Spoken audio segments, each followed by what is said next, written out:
Friends, ಎಲ್ಲರಿಗೂ K S ಟ್ಯೂಟರಿಗೆ ನಿಮಗೆಲ್ಲರಿಗೂ ಸ್ವಾಗತ. ಇವತ್ತಿನ ಈ ಒಂದು ವಿಡಿಯೋದಲ್ಲಿ ನಾವು ಇವತ್ತಿನ ಕರೆಂಟ್ ಅಫೇರ್ಸ್ ಬಗ್ಗೆ ಮಾಹಿತಿಯನ್ನು ನೋಡಿಕೊಳ್ಳೋಣ. ಮೊದಲನೇದಾಗಿ 59ನೇ ಜ್ಞಾನಪೀಠ ಪ್ರಶಸ್ತಿಗೆ ಭಾಜನರಾದವರು ಯಾರು ಎಂಬುದು ಪ್ರಶ್ನೆಯಾಗಿದೆ ನೋಡಿ. ಇದಕ್ಕೆ ಸರಿಯಾದ ಉತ್ತರ ಆಪ್ಷನ್ ಸಿ, ವಿನೋದ್ ಶುಕ್ಲಾ. 59ನೇ ಜ್ಞಾನಪೀಠ ಪ್ರಶಸ್ತಿಯನ್ನು ಪಡೆದುಕೊಂಡ ವ್ಯಕ್ತಿ ಯಾರಂದರೆ ವಿನೋದ್ ಕುಮಾರ್ ಶುಕ್ಲಾ ಅವರಿಗೆ 59ನೇ ಜ್ಞಾನಪೀಠ ಪ್ರಶಸ್ತಿ ನೀಡಿ ಗೌರವಿಸಲಾಗಿದೆ ನೋಡಿ. ಇದರ ಬಗ್ಗೆ ಸ್ವಲ್ಪ ಮಾಹಿತಿಯನ್ನು ಪಡೆದುಕೊಳ್ಳೋಣ. ಛತ್ತೀಸ್ಗಢ ಖ್ಯಾತ ಹಿಂದಿ ಕವಿ ಬರಹಗಾರ ವಿನೋದ್ ಕುಮಾರ್ ಶುಕ್ಲಾ ಅವರು 59ನೇ ಜ್ಞಾನಪೀಠ ಪ್ರಶಸ್ತಿಗೆ ಭಾಜನರಾಗಿದ್ದಾರೆ. ಇವರೇನಪ್ಪ ಅಂತಂದರೆ ಛತ್ತೀಸ್ಗಢ ರಾಜ್ಯದವರಾಗಿದ್ದಾರೆ ನೋಡಿ. ಯಾರು? ವಿನೋದ್ ಕುಮಾರ್ ಶುಕ್ಲಾರವರು. ಇವರಿಗೆ 59ನೇ ಜ್ಞಾನಪೀಠ ಪ್ರಶಸ್ತಿ ನೀಡಿ ಗೌರವಿಸಲಾಗಿದೆ. ಹಿಂದಿ ಸಾರಸ್ವತ ಲೋಕಕ್ಕೆ ವಿನೋದ್ ಕುಮಾರ್ ಅವರು ಅವರ ಕೊಡುಗೆ ಗಮನಿಸಿದೆ ಅವರನ್ನು ಈ ಪ್ರಶಸ್ತಿಗೆ ಆಯ್ಕೆ ಮಾಡಲಾಗಿದೆ ಅಂತ ಹೇಳ್ಬೋದು. ಅದರ ಜೊತೆಗೆ ಇವರು ಹಿಂದಿ ಭಾಷೆಗೆ ಸಂಬಂಧಿಸಿದಾಗಿದೆ ನೋಡಿ. ಈ ಜ್ಞಾನಪೀಠ ಪ್ರಶಸ್ತಿ ಯಾವ ಭಾಷೆಗೆ ದೊರಕಿದೆ ಅಂದರೆ ಇದೊಂದು ಹಿಂದಿ ಭಾಷೆಗೆ ದೊರಕಿದಂತಾಗಿದೆ ಅಂತ ಹೇಳ್ಬೋದು. ಅವರ ಛತ್ತೀಸ್ಗಢದಿಂದ ಈ ಪ್ರಶಸ್ತಿಯನ್ನು ಪಡೆದ ಮೊದಲ ವ್ಯಕ್ತಿ ಎಂಬ ಹೆಗ್ಗಳಿಕೆಗೆ ಪಾತ್ರರಾಗಿದ್ದಾರೆ. ಅಂದರೆ ಛತ್ತೀಸ್ಗಢ ರಾಜ್ಯದಿಂದ ಒಂದು ಪ್ರಶಸ್ತಿಯನ್ನು ಪಡೆದುಕೊಂಡಂಥ ಮೊದಲ ವ್ಯಕ್ತಿ ಎಂಬ ಹೆಗ್ಗಳಿಕೆಗೆ ಪಾತ್ರರಾಗಿದ್ದಾರೆ ನೋಡಿ. ಇವರು ಯಾವ ರಾಜ್ಯದವರು ಅಂದರೆ ಛತ್ತೀಸ್ಗಢ ರಾಜ್ಯದವರಾಗಿದ್ದಾರೆ. ಹಿಂದಿ ಭಾಷೆಗೆ ದೊರೆತಿರುವ 12ನೇ ಜ್ಞಾನಪೀಠ ಪ್ರಶಸ್ತಿ ಇದಾಗಿದೆ ಅಂತ ಹೇಳ್ಬೋದು ನೋಡಿ ನಾವು. ಇವರ ಪ್ರಮುಖ ಕೃತಿಗಳು ಯಾವ್ಯಾವ ಅಂತ ನೋಡಿಕೊಳ್ಳೋಣ.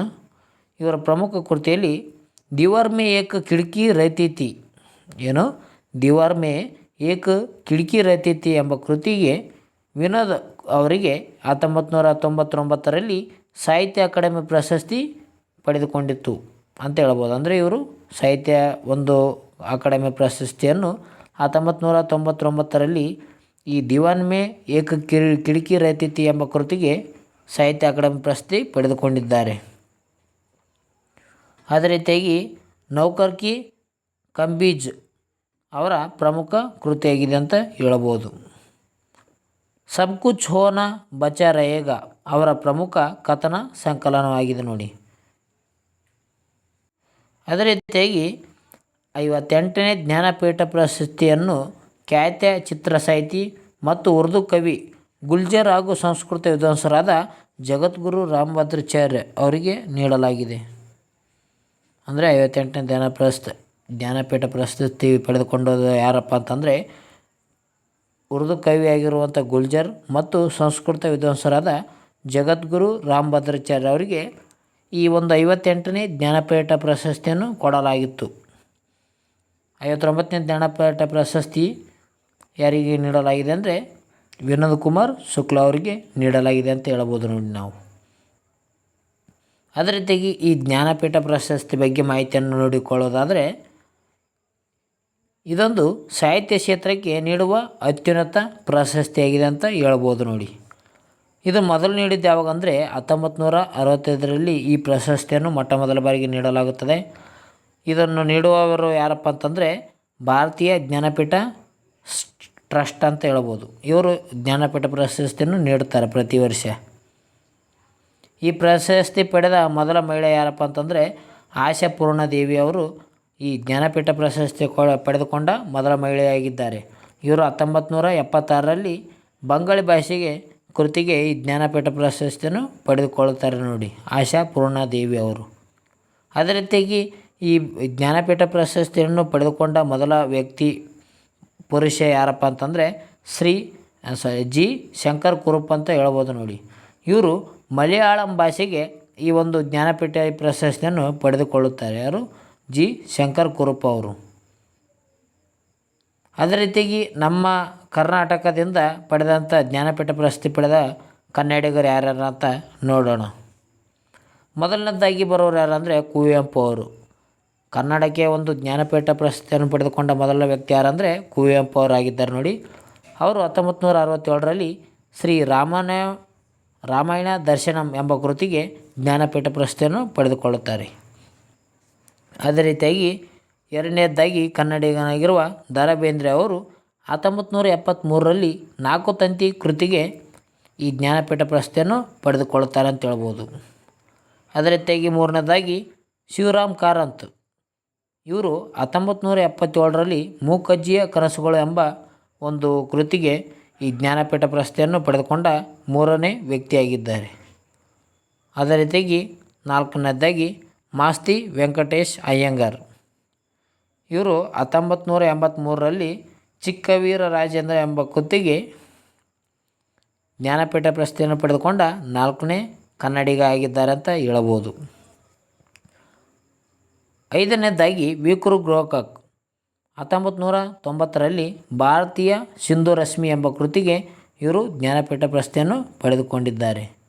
ಅದೇ ರೀತಿಯಾಗಿ ಆರನೇದಾಗಿ ಯು ಆರ್ ಅನಂತಮೂರ್ತಿ ಅವರು 1994ರಲ್ಲಿ ಸಮಗ್ರ ಸಾಹಿತ್ಯ ಎಂಬ ಕೃತಿಗೆ ಪಡೆದುಕೊಂಡಿದ್ದಾರೆ ನೋಡಿ.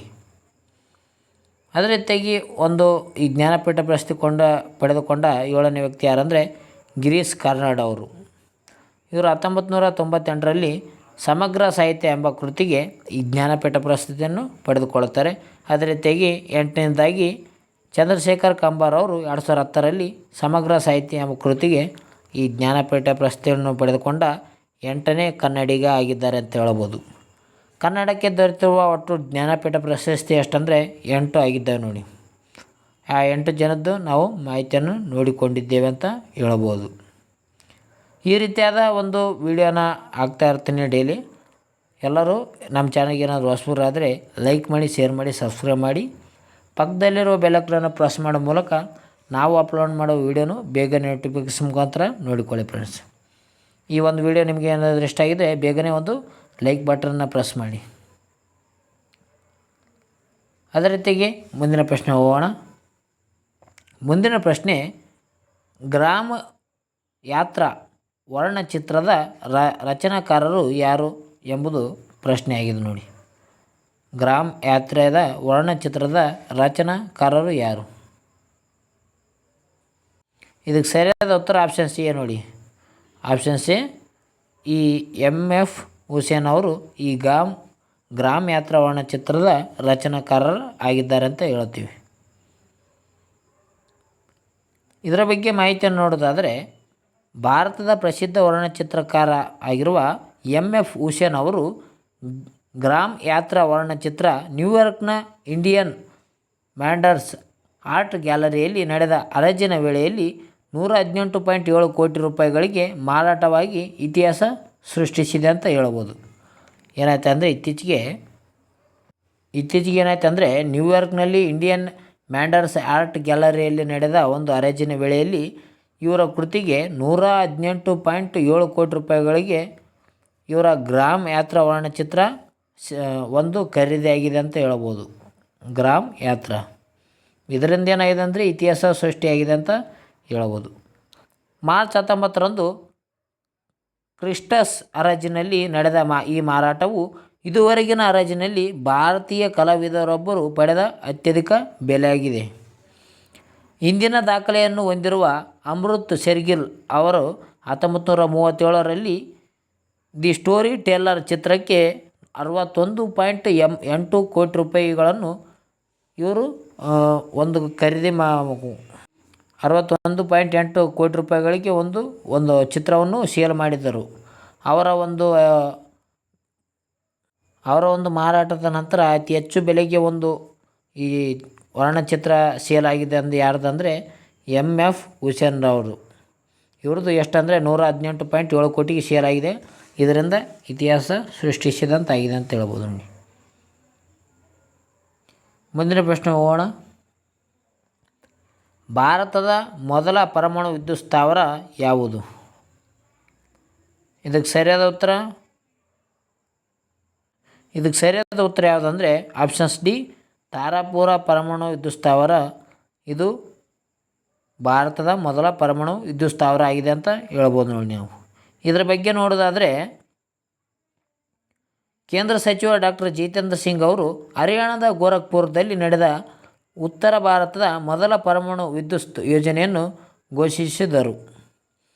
ಇದನ್ನು nuclear power corporation of India limited ಇದನ್ನು ನಿರ್ಮಿಸುತ್ತಿದೆ ಅಂತ ಹೇಳ್ಬೋದು. ಇಲ್ಲಿ ಹರಿಯಾಣದ ಗೋರಖ್ಪುರದಲ್ಲಿ ಇತ್ತೀಚೆಗೆ ಏನು ಮಾಡಿದ್ದಾರೆ ಅಂದರೆ ಡಾಕ್ಟರ್ ಜಿತೇಂದ್ರ ಅವರು ಈ ಪರಮಾಣು ವಿದ್ಯುತ್ ಯೋಜನೆಯನ್ನು ಘೋಷಣೆಯನ್ನು ಮಾಡಿದ್ದಾರೆ. ಈ ಯೋಜನೆಯು 2 ಅವಳಿ ಘಟಕಗಳನ್ನು ಒಳಗೊಂಡಿದೆ. ಪ್ರತಿಯೊಂದು ಏನಪ್ಪ ಅಂತಂದರೆ ಒತ್ತಡದ ಭಾರಿ ನೀರಿನ reactor, pressured heavy water reactor ಅಂತ ಹೇಳ್ಬೋದು, ಇವು ಹೊಂದಿವೆ. ಒಟ್ಟು 2800 ಮೆಗಾವ್ಯಾಟ್ ಸಾಮರ್ಥ್ಯವನ್ನು ಹೊಂದಿರುವಂಥ ಇದು ಶಕ್ತಿಯಾಗಿದೆ ಅಂತ ಹೇಳ್ತೀವಿ ನೋಡಿ. ಅಂದರೆ ಅತಿ ಹೆಚ್ಚು ಒತ್ತಡದ ಭಾರಿ ರಿಯಾಕ್ಟರ್ಗಳಾಗಿವೆ ಇವೆರಡು. ಅಂದರೆ ಪ್ರೆಷರ್ಡ್ ಹೆವಿ ವಾಟರ್ ರಿಯಾಕ್ಟರ್ಸ್. ಇದರ ಬಗ್ಗೆ ನೋಡೋದಾದರೆ ಭಾರ ಜಲವನ್ನು ಅಂದರೆ ಹೆವಿ ವಾಟರ್ ಶೀತಕ ಮತ್ತು ಮಂದಕಾರಿಯಾಗಿ ಇದನ್ನು ಬಳಕೆ ಮಾಡಲಾಗುತ್ತದೆ. ಜೊತೆಗೆ ನೈಸರ್ಗಿಕ ಯುರೇನಿಯಮನ್ನು ಇಂಧನವಾಗಿ ಇದರಲ್ಲಿ ಬಳಕೆ ಮಾಡಬಹುದಾಗಿದೆ ನೋಡಿ. ಈ ಒಂದು ಪ್ರೆಷರ್ಡ್ ಹೆವಿ ವಾಟರ್ ರಿಯಾಕ್ಟರ್ಗಳಲ್ಲಿ ಈ ಭಾರ ಜಲ ಆಗಿರಬಹುದು, ನೈಸರ್ಗಿಕ ಯುರೇನಿಯಮನ್ನು ಕೂಡ ಇಂಧನವಾಗಿ ಬಳಕೆ ಮಾಡಬಹುದಾಗಿದೆ ನೋಡಿ. ಅದೇ ರೀತಿಯಾಗಿ ಈ ಭಾರತದಲ್ಲಿ ಕಂಡುಬರುವಂಥ ಪರಮಾಣು ವಿದ್ಯುತ್ ಸ್ಥಾವರಗಳು ಯಾವ್ಯಾವು ಅಂತ ಮತ್ತು ಅವುಗಳ ಎಲ್ಲಿ ಕಂಡುಬರ್ತವೆ, ರಾಜ್ಯ ಯಾವುದಂತ ಮಾಹಿತಿಯನ್ನು ನೋಡಿಕೊಳ್ಳೋಣ. ಹಾಗಾದರೆ ಬನ್ನಿ, ಮೊದಲನೇದಾಗಿ ತಾರಾಪುರ ಅಣು ವಿದ್ಯುತ್ ಸ್ಥಾವರ. ಇದು ಕಂಡುಬರೋದಲ್ಲಿ ಅಂದರೆ ಮಹಾರಾಷ್ಟ್ರದಲ್ಲಿ ಕಂಡುಬರುತ್ತದೆ. ಕೋಡಕುಳಂ ಅಣು ವಿದ್ಯುತ್ ಸ್ಥಾವರ ಕಂಡುಬರೋದು ತಮಿಳುನಾಡು. ಕೈಗಾ ಅಣು ವಿದ್ಯುತ್ ಸ್ಥಾವರ ಕರ್ನಾಟಕದಲ್ಲಿ ಕಂಡುಬರುವಂಥ ಒಂದು ಅಣು ವಿದ್ಯುತ್ ಸ್ಥಾವರ ಆಗಿದೆ ಅಂತ ಹೇಳ್ತೀವಿ ನೋಡಿ. ಅದೇ ರೀತಿಯಾಗಿ ರಾವತ್ ಭಟ್ ಅಣು ವಿದ್ಯುತ್ ಸ್ಥಾವರ ಇದು ರಾಜಸ್ಥಾನದಲ್ಲಿದೆ. ಕಕ್ರಪಾರ ಅಣು ವಿದ್ಯುತ್ ಸ್ಥಾವರ ಗುಜರಾತ್. ಕಲ್ಪಕಂ ಇದು ತಮಿಳುನಾಡು. ನರರ ಅಣು ವಿದ್ಯುತ್ ಸ್ಥಾವರ ಉತ್ತರ ಪ್ರದೇಶದಲ್ಲಿ ಕಂಡುಬರುತ್ತದೆ. ಈ ರೀತಿಯಾಗಿ ನಾವು ಪ್ರಮುಖ ಒಂದು ಅಣು ವಿದ್ಯುತ್ ಸ್ಥಾವರಗಳ ಬಗ್ಗೆ ಮಾಹಿತಿಯನ್ನು ಪಡೆದುಕೊಂಡಿವೆ ಅಂತ ಹೇಳ್ಬೋದು ನೋಡಿ. ಅದೇ ರೀತಿಯಾಗಿ ಭಾರತದ ಮೊದಲ ಪರಮಾಣು ವಿದ್ಯುತ್ ಸ್ಥಾವರ ಯಾವುದಂದರೆ ಅದು ತಾರಾಪುರ ಅಣು ವಿದ್ಯುತ್ ಸ್ಥಾವರ. ಇದು 1960ರಲ್ಲಿ ಇದು ಸ್ಥಾಪನೆಯಾಗಿದೆ ಅಂತ ಹೇಳ್ತೀವಿ. ಅದೇ ರೀತಿಯಾಗಿ ಭಾರತದ ಅತಿ ದೊಡ್ಡ ಪರಮಾಣು ವಿದ್ಯುತ್ ಸ್ಥಾವರ ಯಾವುದಂದರೆ ಕೂಡಕುಳಂ ನೋಡಿ. ಈ ಕೂಡಕುಳಂ ಮೇಲೆ ಕಂಡುಬರ್ತದಂದ್ರೆ ತಮಿಳುನಾಡಿನಲ್ಲಿ ಕಂಡುಬರ್ತದೆ. ಅದೇ ರೀತಿಯಾಗಿ ಭಾರತ ಮತ್ತು ಏಷ್ಯಾದ ಮೊದಲ ಪರಮಾಣು ಸಂಶೋಧನಾ ರಿಯಾಕ್ಟರ್ ಯಾವುದಂದರೆ ಇದು ಅಪ್ಸರ ಆಗಿದೆ. ಯಾವುದು? ಅಪ್ಸರ. ಇದು ಯಾವಾಗಂದರೆ 1956ರಲ್ಲಿ ಸ್ಥಾಪನೆ ಮಾಡಲಾಗಿದೆ ಅಂತ ಹೇಳ್ಬೋದು ನೋಡಿ. ಅಪ್ಸರ ಏಷ್ಯಾದ ಮೊದಲ ಪರಮಾಣು ಸಂಶೋಧನಾ ರಿಯಾಕ್ಟರ್ ಯಾವುದಂದರೆ ಅಪ್ಸರ ಆಗಿದೆ ನೋಡಿ. ಮುಂದಿನ ಪ್ರಶ್ನೆ ಹೋಗೋಣ. ವಿಧಾನಸಭೆಯ ಕಲಾಪಗಳನ್ನು ಸಂಕೇತ ಭಾಷೆಯಲ್ಲಿ ಪ್ರಸಾರ ಮಾಡಿದ ಮೊದಲ ರಾಜ್ಯ ಯಾವುದು? ಅಂದರೆ ಈ ವಿಧಾನಸಭೆ ಕಲಾಪಗಳಲ್ಲಿ ಈ ಒಂದು ಸಂಕೇತ ಭಾಷೆಯಾಗಿ ಪ್ರಸಾರ ಮಾಡಿದ ಮೊದಲ ರಾಜ್ಯ ಯಾವುದಂತ ಪ್ರಶ್ನೆ ಕೇಳಲಾಗಿದೆ. ಇದಕ್ಕೆ ಸರಿಯಾದ ಉತ್ತರ ಆಪ್ಷನ್ ಸಿ, ಪಂಜಾಬ್ ರಾಜ್ಯ. ಯಾವುದು? ಪಂಜಾಬ್ ರಾಜ್ಯ ಈ ವಿಧಾನಸಭೆ ಒಂದು ಕಲಾಪಗಳನ್ನು ಸಂಕೇತ ಭಾಷೆಯಲ್ಲಿ ಪ್ರಸಾರ ಮಾಡಿದ ಮೊದಲ ರಾಜ್ಯವಾಗಿದೆ. ಯಾವುದು? ಪಂಜಾಬ್ ರಾಜ್ಯ. ಯಾಕಂದರೆ ಕಿವುಡುತನ ಮತ್ತು ಅಂಗವೈಕಲ್ಯತೆಯನ್ನು ಹೊಂದಿರುವ ವ್ಯಕ್ತಿಗಳಿರ್ತಾರಲ್ಲ, ಅವರ ಒಂದು ಚರ್ಚೆಗೆ ಈ ಒಂದು ಸಂಕೇತ ಭಾಷೆಯ ಮಾಡುವ ಮೂಲಕ ಒಂದು ಕಲಾಪಗಳಲ್ಲಿ ಭಾಗವಹಿಸುವುದು ಇದರ ಉದ್ದೇಶವಾಗಿದೆ ಅಂತ ಹೇಳ್ಬೋದು ನೋಡಿ. ಕಿವುಡುತನ ಮತ್ತು ಅಂಗವೈಕಲ್ಯತೆ ಹೊಂದಿರೋ ವ್ಯಕ್ತಿಗಳು. ಇದರ ಬಗ್ಗೆ ಮಾಹಿತಿ ನೋಡೋಣ. ಪಂಜಾಬ್ ರಾಜ್ಯ ವಿಧಾನಸಭೆಯಲ್ಲಿ ಕಲಾಪಗಳಲ್ಲಿ ಒಂದು ಸಂಕೇತ ಭಾಷೆಯಲ್ಲಿ ಪ್ರಸಾರ ಮಾಡಿದ ಮೊದಲ ರಾಜ್ಯ ಯಾವುದಂದರೆ ಪಂಜಾಬ್ ಆಗಿದೆ. ಭಾರತೀಯ ಇದು ರಾಜ್ಯವಾಗಿದೆ. ಕಿವುಡುತನ ಅಂಗವೈಕಲ್ಯ ಹೊಂದಿರುವ ಜನರಿಗೆ ಶಾಸಕಾಂಗ ಚರ್ಚೆಗಳನ್ನು ಪ್ರವೇಶಿಸುವಂತೆ ಮಾಡುವುದು ಇದರ ಪ್ರಮುಖ ಗುರಿಯಾಗಿದೆ ಅಂತ ಹೇಳ್ಬೋದು ನೋಡಿ ನಾವು. ಈ ಸಂಕೇತ ಭಾಷೆ ಅಂದರೆ ಏನಪ್ಪ ಅಂತಂದರೆ ಮಾತು ಕೇಳಲು ಅಥವಾ ಮಾತನಾಡಲು ಸಾಧ್ಯವಾಗದ ಜನರಾಗಿರ್ಬೋದು, ಇವರ ಕೈಗಳಿಂದ ಚಿಹ್ನೆಗಳನ್ನು ಮಾಡಲು ಬಳಸುವ ಭಾಷೆ ಈ ಸಂಕೇತ ಭಾಷೆ ಆಗಿದೆ ನೋಡಿ. ಅಂದರೆ ಮಾತು ಕೇಳಬಹುದಾಗಿರ್ಬೋದು ಅಥವಾ ಮಾತನಾಡಲು ಒಂದು ಸಾಧ್ಯವಿರಲಾರ್ದಂಥ ವ್ಯಕ್ತಿಯಾಗಿರ್ಬೋದು, ಅವರುಗಳು ಏನು ಮಾಡ್ತಾರೆ ಅಂದರೆ ಕೈಗಳಿಂದ ಒಂದು ಚಿಹ್ನೆಗಳ ಮೂಲಕ ಸಂಕೇತ ಭಾಷೆಗಳನ್ನು ಬಳಸಿಕೊಂಡು ಇವರು ಒಂದು ಕಲಾಪಗಳಲ್ಲಿ ಭಾಗವಹಿಸಬೇಕಂತ ಪಂಜಾಬ್ ರಾಜ್ಯ ಒಂದು ಆದೇಶವನ್ನು ಹೊರಡಿಸಿದೆ. ಪ್ರಸಾರ ಮಾಡಿದ ಮೊದಲ ರಾಜ್ಯವಾಗಿದೆ ಅಂತ ಹೇಳ್ಬೋದು. ಯಾವುದು? ಪಂಜಾಬ್ ರಾಜ್ಯ ಸಂಕೇತ ಭಾಷೆಗಳಲ್ಲಿ ಪ್ರಸಾರ ಮಾಡಿದ ಮೊದಲ ರಾಜ್ಯ ಯಾವುದಂದರೆ ಪಂಜಾಬ್ ರಾಜ್ಯ ಆಗಿದೆ ನೋಡಿ. ಮುಂದಿನ ಪ್ರಶ್ನೆ ಹೋಗೋಣ. ಮುಂದಿನ ಪ್ರಶ್ನೆ, ಖೇಲೋ ಇಂಡಿಯಾ ಪ್ಯಾರಾ ಗೇಮ್ಸ್ 2025 ಯಾವ ನಗರದಲ್ಲಿ ಜರುಗುತ್ತಿದೆ? ಜರುಗಲ್ ಇದೆ ಅಂದರೆ ಇದಕ್ಕೆ ಸರಿಯಾದ ಉತ್ತರ ಆಪ್ಷನ್ ಸಿ ನವದೆಹಲಿ ಅಂತ ಹೇಳ್ಬೋದು. ನವದೆಹಲಿಯಲ್ಲಿ 2025ರ ಒಂದು ಖೇಲೋ ಇಂಡಿಯಾ ಪ್ಯಾರಾ ಗೇಮ್ಸ್ ದೆಹಲಿಯಲ್ಲಿ ನಡೆಯಲಿದೆ. ಇದರ ಬಗ್ಗೆ ಮಾಹಿತಿ ನೋಡೋಣ. Khelo India para games 2025 March 20ರಿಂದ 27ರವರೆಗೆ ದೆಹಲಿಯಲ್ಲಿ ನಡೆಯಲಿದೆ ನೋಡಿ. ಅಂದರೆ ನವದೆಹಲಿಯಲ್ಲಿ 2025ರ ಖೇಲೋ ಇಂಡಿಯಾ ಪ್ಯಾರಾ ಗೇಮ್ಸ್ ನಡೆಯಲಿದೆ. ಇದರ ಮಸ್ಕಟ್ ಏನಿದೆ ಅಂದರೆ ಮಸ್ಕಟ್ ಉಜ್ವಲ ಎಂಬುದು ಇದರ ಮಸ್ಕಟ್ ಆಗಿದೆ ನೋಡಿ, ಉಜ್ವಲ.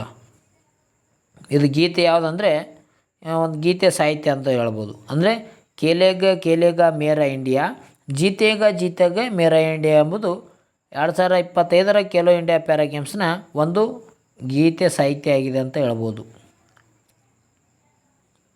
ಹಾಗಾದರೆ ಈ ಖೇಲೋ ಇಂಡಿಯಾ ಒಂದು ಪ್ಯಾರಾ ಗೇಮ್ಸ್ ಬಗ್ಗೆ ಮಾಹಿತಿಯನ್ನು ನೋಡೋಣ.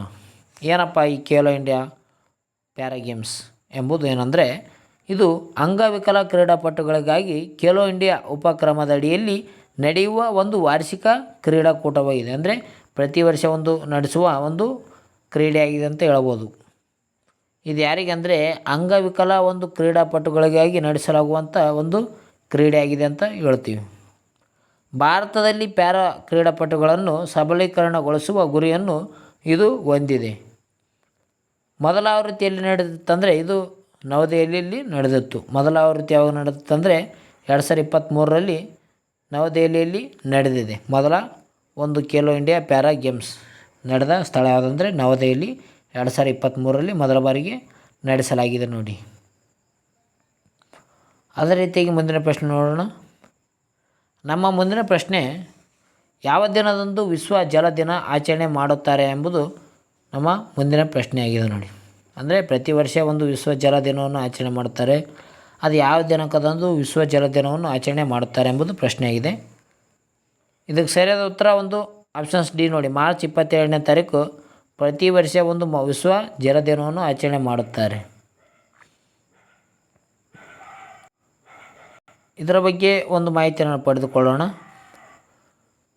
ವಿಶ್ವ ಜಲ ದಿನವನ್ನು ಮಾರ್ಚ್ 22ರಂದು ಪ್ರತಿ ವರ್ಷ ಆಚರಣೆಯನ್ನು ಮಾಡಲಾಗುತ್ತದೆ ನೋಡಿ. ಯಾವಾಗ ಮಾರ್ಚ್ 22ನೇ ತಾರೀಕು ಪ್ರತಿ ವರ್ಷ ವಿಶ್ವ ಒಂದು ಜಲ ದಿನವನ್ನು ಆಚರಣೆ ಮಾಡುತ್ತಾರೆ. ಇದರ ಹಿನ್ನೆಲೆ ನೋಡೋದಾದರೆ 1998ರ ರಿಯೋ ಡಿ ಜನೈರೊದಲ್ಲಿ ನಡೆದ ವಿಶ್ವಸಂಸ್ಥೆಯ ಪರಿಸರ ಅಭಿವೃದ್ಧಿ ಸಮಾವೇಶದ ನಿರ್ಣಯದಂತೆ 1993 ಮಾರ್ಚ್ 22ರಂದು ಮೊದಲ ಬಾರಿಗೆ ಈ ವಿಶ್ವ ಜಲ ದಿನವನ್ನು ಆಚರಣೆ ಮಾಡಲಾಯಿತು.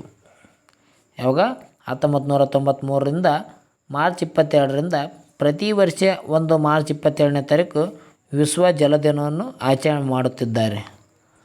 ಯಾಕಂದರೆ 1992ರಲ್ಲಿ ಈ ರಿಯೋ ಡಿ ಜನೈರೊದಲ್ಲಿ ಒಂದು ವಿಶ್ವಸಂಸ್ಥೆಯ ಪರಿಸರ ಅಭಿವೃದ್ಧಿ ಸಮಾವೇಶ ನಡೀತದ.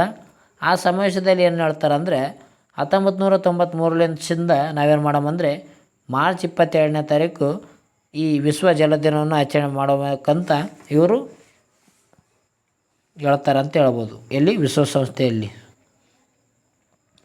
ಜೊತೆಗೆ ಒಂದು ಪ್ರತಿ ವರ್ಷ ಒಂದು ಈ ಧ್ಯೇಯವಾಕ್ಯವನ್ನು ಕೂಡ ನೀಡಲಾಗುತ್ತದೆ.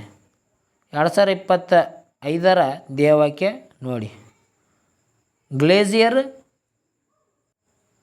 ಪರ್ಸರ್ವೇಷನ್ ಎಂಬುದು 2025ರ ಒಂದು ಧ್ಯೇಯವಾಕ್ಯ ಆಗಿದೆ ಅಂತ ಹೇಳ್ಬೋದಾಗಿದೆ ನೋಡಿ. ಅದು ಗ್ಲೇಸಿಯರ್ ಪರ್ಸರ್ವೇಷನ್ ಎಂಬುದು 2025ರ ಒಂದು ವಿಶ್ವ ಒಂದು ಜಲ ದಿನದ ಒಂದು ಧ್ಯೇಯವಾಕ್ಯವಾಗಿದೆ. ಓಕೆ ಫ್ರೆಂಡ್ಸ್, ಇವತ್ತಿನ ಒಂದು ಈ ವಿಡಿಯೋದಲ್ಲಿ ಇಲ್ಲಿಗೆ ವಿಡಿಯೋನ ಮುಕ್ತಾಯ ಮಾಡೋಣ. ಈ ವಿಡಿಯೋ ನಿಮಗೇನಾದರೂ ಇಷ್ಟ ಇದ್ದರೆ ಬೇಗನೆ ಲೈಕ್ ಮಾಡಿ, ಶೇರ್ ಮಾಡಿ, ಸಬ್ಸ್ಕ್ರೈಬ್ ಮಾಡಿ. ಅದೇ ರೀತಿಯಾಗಿ ಒಂದು ಕಮೆಂಟ್ ಕೂಡ ಹಾಕಿ, ವಿಡಿಯೋ ಯಾವ ರೀತಿಯಾಗಿ ಮೂಡಿ ಬಂದಿದೆ ಎಂಬುದು ನಮಗೆ ಇಂಪಾರ್ಟೆಂಟ್ ಆಗ್ತದೆ ನಿಮ್ಕಿನ. ಓಕೆ, ಎಲ್ಲರಿಗೂ ಥ್ಯಾಂಕ್ಸ್ ಫ್ರೆಂಡ್ಸ್, ಇಲ್ಲಿವರೆಗೂ ವಿಡಿಯೋ ನೋಡಿದ್ದಕ್ಕಾಗಿ. ಮುಂದಿನ ವಿಡಿಯೋದಲ್ಲಿ ಸಿಗೋಣ. ಎಲ್ಲರಿಗೂ ಬಾಯ್ ಫ್ರೆಂಡ್ಸ್. ನಮ್ಮ ವಿಡಿಯೋನ ಪ್ರತಿದಿನ ನೋಡ್ತಾಯಿರಿ. Bye friends.